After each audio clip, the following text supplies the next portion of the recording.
ना काहू का गुरु, ना काहू का चेला, साफ सुथरी बातों की यही सही बेला। दोस्तों जय हिंद।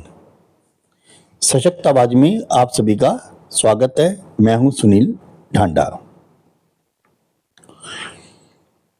दोस्तों जो हम उम्र हैं, यानी कि जो मेरी एज के होंगे, उन्हें अच्छे से याद होगा कि जब हमारी जो फिजिकल एक्टिविटी होती थी वो होता है गली मोहल्ले में खेलना। हमारे टाइम में मोबाइल तो छोड़ो, टेलीविजन भी नहीं होता था, तो हम लोग अक्सर जो है वो गली मोहल्ले में ही खेलते थे। कभी पिट्ठू खेल लिया, कभी हम लोग जो है वो पकड़म पकड़ाई खेल ली, कभी फुटबॉल अगर मौका मिला तो वो खेल लिया। भाई ये सब फिजिकल एक्टिविटी होती थी और हमारे कपड़े बहुत गंदे होते थे। उस वक्त वॉशिंग मशीन धोती नहीं थी, तो हम लोग की माएँ क्या करती थी कि वो पानी गर्म करती थी और उसमें जो है साबुन को उबाल लेती थी और उसमें कपड़ा भिगो करके और फिर जो है उसको ब्रश से साफ करती थी। और एक वो लकड़ी का डंडा टाइप होता था, जो बैट होता ना, वैसा तो हम थापी बोलते थे, और उससे खूब पीट पीट के उसको साफ करती थी वो, और खूब लिशका देती थी कपड़ों को, और वार्न भी करती थी कि अब आगे से इसे गंदा मत करके लाना। बहुत मेहनत करनी पड़ती थी। खैर हम सुनते भी थे, लेकिन बच्चे थे, बालक बुद्धि थे, तो हो जाता था, गंदा कपड़ा कर ही लेते थे। आज सदन में कुछ ऐसा ही हुआ। आज हमारी पार्लियामेंट में अनुराग ठाकुर, जो हिमाचल से सांसद हैं, वो बोलने के लिए खड़े हुए हैं और उन्होंने विपक्षियों को ऐसा धोया कि शायद मैं नहीं समझता कि अब उनको 1 साल तक और धुलाई की जरूरत पड़ेगी। आज शुरुआत हुई तो वहां अनुराग ठाकुर ने कहा कि भाई जातीय जनगणना का आधार जो मांगते हैं, यानी कि जनगणना जाति आधार पर होनी चाहिए, वो अपनी जाति बताएं।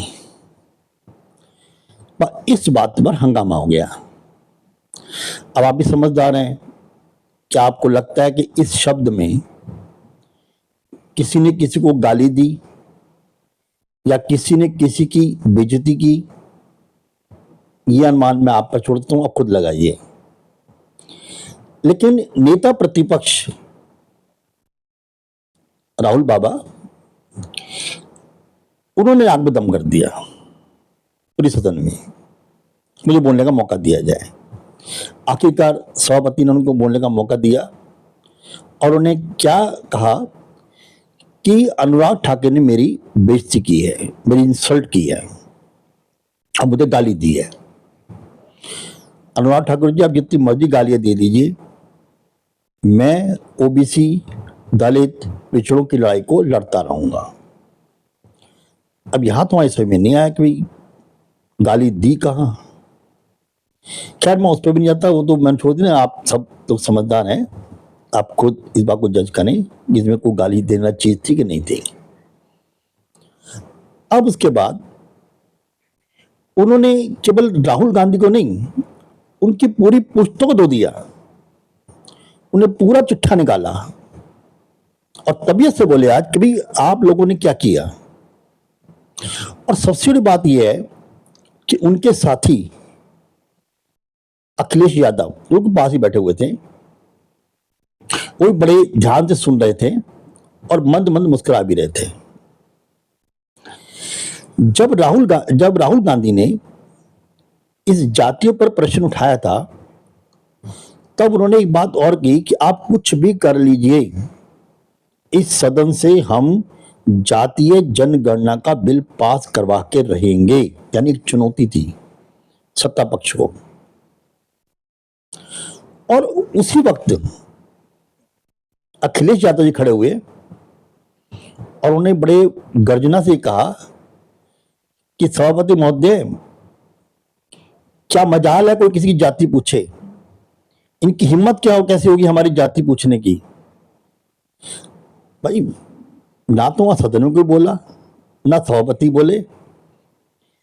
कुछ समझ हमें भी नहीं बात क्या है कि वहां चुप्पी इस बात की क्यों लगा ली गई कि एक प्रश्न आपके जो आपका इंडी है उसका एक पार्टनर आपसे ये कह रहा है कि हम जातीय जनगणना जो है उसका बिल इस सदन में पास करवा के ही रहेंगे, यानी जनगणना जातियों के आधार पर होनी चाहिए।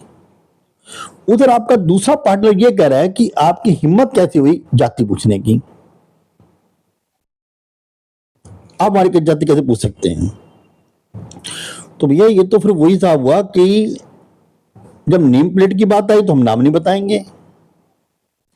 अब जातीय जनगणना करनी है लेकिन हम जाति नहीं बताएंगे।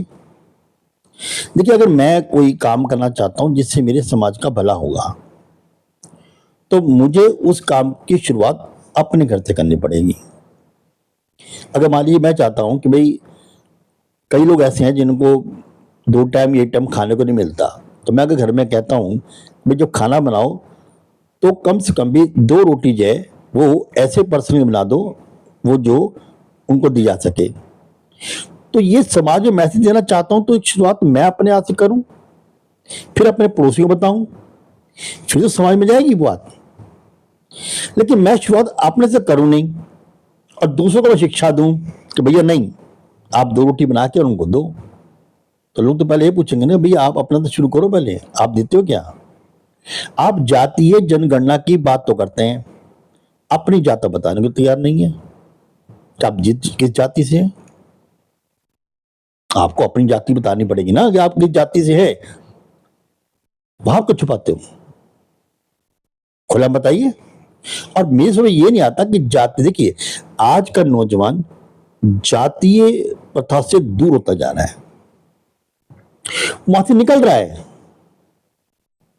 जब वो निकल रहा है, भाई हमारी एज की बात अलग थी, उस वक्त जातियां थी, अभी आज का नौजवान इन जातियों से बाहर निकल रहा है और आप उन्हें पकड़ पकड़ के फिर बाड़े मिला रहे, नहीं नहीं नहीं कहां जा रहे हो, यहीं रहो, यही आपकी जाति है, आप इसमें ही रहिए। आप जाति से क्या भला कर सकते हो? क्या जितनी जातियां उन सब जातियों को 1-1% दोगे क्या? तो 100 तो है भी नहीं, हजारों जातियां हैं यहाँ, कितना बांटोगे यहाँ पर? ऊंट के मुंह में जीरा। अगर आपको इतना भलाई करना है तो आप सिर्फ ये काउंट करिए कि कौन से व्यक्ति हैं जो है आपका बहुत ही पिछड़े हुए हैं, अति पिछड़े हैं, उनकी संख्या क्या है, कहां कहां उनको लोकेट करिए। अभी स्वास्थ्य मंत्रालय से मेरे यहाँ एक सर्वे करने के लिए आए अभी परसों, और आने के बाद पूछा मेरे से कि आप कौन है?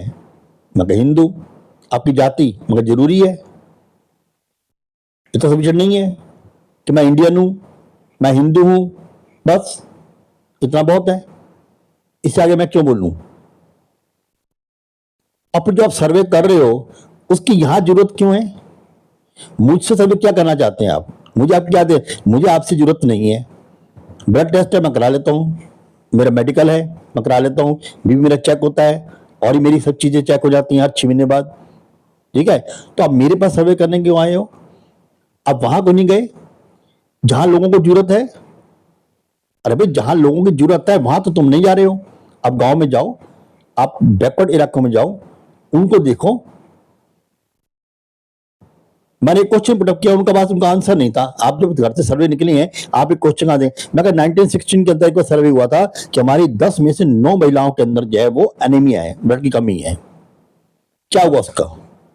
कितनी लेडीज से बाहर आ गई अब उस एनेमिक कंडीशन से? कोई जवाब नहीं है। सर्वे करके क्या करोगे आप? जब सर्वे पर आपने अमल ही नहीं करना तो आप क्या सर्वे करना चाहते हो? ये खाम की जो नौटंकियां चल रही हैं आज का सदन के अंदर, इससे इनको बाज आना चाहिए। आज राहुल गांधी को सीख लेनी चाहिए, दोबारा ऐसे दाग धुलवाने की कोशिश ना करें, वरना अब मोदी सरकार इस मूड में है, अच्छी तरह धोएगी वो। और जो गंज बात फैला के आपने 99 ले लिया ना, अपने बाद 09 आएंगी। अगर आपको अपने कुछ करना है, युवा हो, युवा तो खैर अब तो हम नहीं रहे, हाँ, 50 से प्लस हो गए हो, लेकिन फिर भी कुछ करना चाहते हो तो अपने आप को सुधारो। और शशि थरूर की बुक को मैं कहता हूं वाकई सार्वजनिक करना चाहिए कि उसने लिखा क्या है आप लोगों के बारे में। आपके सांसद हैं, ये तो बीजेपी के नहीं है। क्या लिखा नेहरू के बारे में, क्या लिखा उन्होंने इंदिरा गांधी के बारे में? क्या बुक को आप सील करोगे? अब तो ये कॉपी तो आपके सभापति ने मांग ली कि 2 कॉपी मुझे दे दिए पहले उनकी, कि जो आप कह रहे हैं वो ठीक है नहीं है, और 2-4 कॉपी और उनको दिलवादी गौरव को, एक किसी और को भी। पढ़ो। कोई भी राइटर जो लिखता है ना, वो सच्चाई के काफी, मैं कह रहा हूं अगर पूरी सच्चाई भी नहीं होगी तो 90% सच्चाई के करीब होता है वो। और वो ऐसा शख्स जो आप ही की पार्टी का है और गणमान्य व्यक्ति है, वो कोई छोटा मोटा व्यक्ति भी नहीं है। शशि थरूर जो है उसकी अपनी एक पहचान है, और अगर वो लिखते हैं तो बहुत सोच के लिखा हुआ उन्होंने,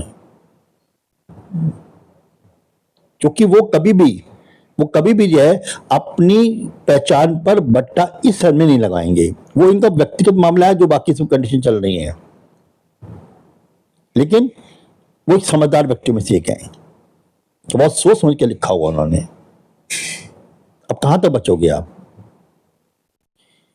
वो है ना, अगर आप मुंह खोलोगे तो दूसरा आपको जवाब जरूर देगा। तो बेटर ये आप तभी मुंह खोलिए जब आपके पास कोई ऐसा वक्तव्य हो जो अच्छा। अब हलवे की बात आ गई, कितना हलवा खिला दिया आपको अनुराग ठाकुर ने, इतना हलवा खिलाया इनको, इतना हलवा खिला दिया कि शायद निकल होता है कि 1-2 साल तो कभी अपनी अम्मा को कहेंगे भी नहीं कि तुम हलवा बनवा दो। कितना हलवा खिलाया जिन्होंने। तो क्या जरूरत थी आपको ये फोटो चमकाने के हलवे की, ये हलवा ले लो? अरे आप, जब आपको पता नहीं है इस चीज का कि भाई जो बजट बनाते हैं वो अलग होते हैं, और अगर उनमें से कोई 2-4 आ भी गए वहां पर, तो उनमें 1-2 ओबीसी और वो है ना, एक मुस्लिम वहां पर है ना, फिर बार बार ये कहा जाता है कि संसद को आप जो है कबड्डी का मैदान ना बनाएं, ज्यादा अच्छा है। करोड़ों रुपया खर्च होता है आम जनता का, करोड़ों रुपया, और वो दिन, वो समय, वो निकल जाता है। जो बात सिर्फ 10 मिनट रखी जा सकती थी, उस बात को रखने के लिए कम से कम आधा घंटा लगा। तो ये वेस्टेज ऑफ टाइम है, क्योंकि तो दूसरा आने वाला है, उसके लिए भी उसको इंतजार करना पड़ेगा। फिर आप एक बात और लगे, जो शून्यकाल के प्रश्न है वो जीरो काल में उठाएंगे, और जो जीरो काल के वो शून्य काल में उठाएंगे। भाई शून्य, आप प्रश्न काल में क्यों नहीं बोले? आप, क्योंकि आपको प्रश्न ही नहीं है भाई, अब क्या बोलोगे? और शून्य काल में क्या बोलोगे? आप खुद शून्य हो, क्या बोलोगे वहां जाकर के? बस हो कर लो, जितना मर्जी करना है। इससे बेटर ये 10-20 बच्चे और इकट्ठे कर लें। हम क्रिकेट खेलते हैं ना, तो क्रिकेट स्टार्टिंग जब होती है तो बच्चे ले आते हैं अपने राष्ट्रीय गान के लिए। ऐसे संसद में अपने बच्चे ले आया करो, बेटे जब हम हो करें ना, आप हो करना शुरू कर दिया करो, बस बहुत इजी रहेगा। आप आराम से बैठिए, अगर बच्चा को हो कर लेंगे, बड़ी अजीब सी बात है। ये तो हम लोगों को क्या शिक्षा भेज रहे हैं, अब ये मैसेज दे रहे हैं आप, एक अच्छा मैसेज दो। आप विपक्ष हो, और विपक्ष को पक्ष से सवाल पूछने का मैं बार बार कहता हूं पूरा हक है, आप पूरी तरह, लेकिन उसके साथ आप अपनी पूरी तैयारी करके आइए कि आपको विपक्ष को कैसे घेरना है। और जब तक आप विपक्ष को नहीं घेरेंगे तब तक आप इसी तरीके से मिट्टी प्लीज भी कराते रहेंगे। और पक्ष के पास युवा बहुत अच्छे हैं बोलने वाले, संबित पात्रा, सुधांशु त्रिवेदी, अब अनुराग ठाकुर मैंने सुन लिया, ये बहुत से हैं, बांसुरी। तो अगर आपको उनके साथ बहस करनी है तो आपको पूरा प्री प्लान से आपको उन क्वेश्चन की पूरी स्टडी और पूरा आपको निकालना है कि कहां उनको हम घेर सकते हैं, नहीं तो आप खुद गिरोगे। आप ये बनाए हुए चक्रव्यूह के अंदर ही आप जो है चक्कर लगाते रह जाओगे। और अभिमन्यु जो है वो मारा गया, क्यों मारा गया? क्योंकि चक्र से बाहर निकलना नहीं जानता था। तो आपका भी राजनीतिक कैरियर खत्म हो जाएगा अगर आप उस चक्र में फंस गए तो। बस आज के लिए इतना ही, फिर आगे के लिए। जय हिंद दोस्तों।